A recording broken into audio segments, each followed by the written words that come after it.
Hi అండి. Welcome to my channel హరిత ప్రతాప్. ఇది సముద్రం చేప కొయ్యంగ అండి. ఈ చేపలో సింగిల్ ముళ్ళు ఉంటుంది. చాలా టేస్టీగా కూడా ఉంటుందండి. చాలా సింపుల్‌గా ఈ ఫిష్ కర్రీని ఎలా ప్రిపేర్ చేయాలో చూద్దాం.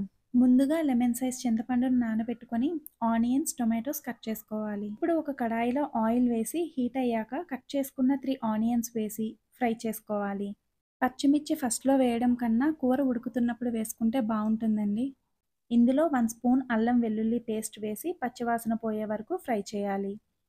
ఇప్పుడు కట్ చేసుకున్న 2 టొమాటోస్‌ని వేసి కొంచెం పసుపు, కొంచెం సాల్ట్ వేసి కలుపుకొని మూత పెట్టుకొని టొమాటోస్‌ని సాఫ్ట్‌గా కుక్ చేసుకోవాలి.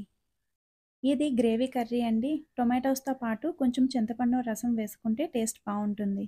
టొమాటోస్ కుక్ అయ్యాక కరివేపాకు, కారం, ధనియా జీరా పొడి, గరం మసాలా వేసి ఫ్రై చేసుకోవాలి.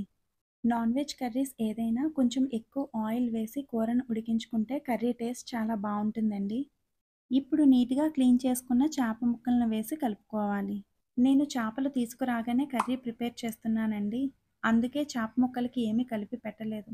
టైం ఉన్నవాళ్ళు ముందుగా చేప ముక్కలకి పసుపు, ఉప్పు వేసి కలిపి పెట్టుకోండి. ఇప్పుడు కట్ చేసుకున్న పచ్చిమిర్చి, కొత్తిమీర వేసి ముందుగా నానబెట్టుకున్న చింతపండు రసం వేసి కలుపుకోవాలి. రుచికి సరిపడా సాల్ట్ వేసి కలుపుకొని మూత పెట్టుకొని మీడియం టు హై ఫ్లేమ్‌లో ఉడికించాలి. చేపల కూరని ఎప్పుడూ లో ఫ్లేమ్‌లో ఉడికించకండి, ముక్కలుగా విరిగిపోతాయి.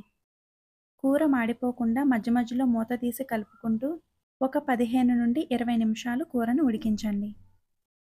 ఆయిల్ మొత్తం పైకి తేలి కూర దగ్గరగా ఉడుకుతుందండి. ఫైనల్‌గా కొత్తిమీర వేసి స్టవ్ ఆఫ్ చేసుకోండి.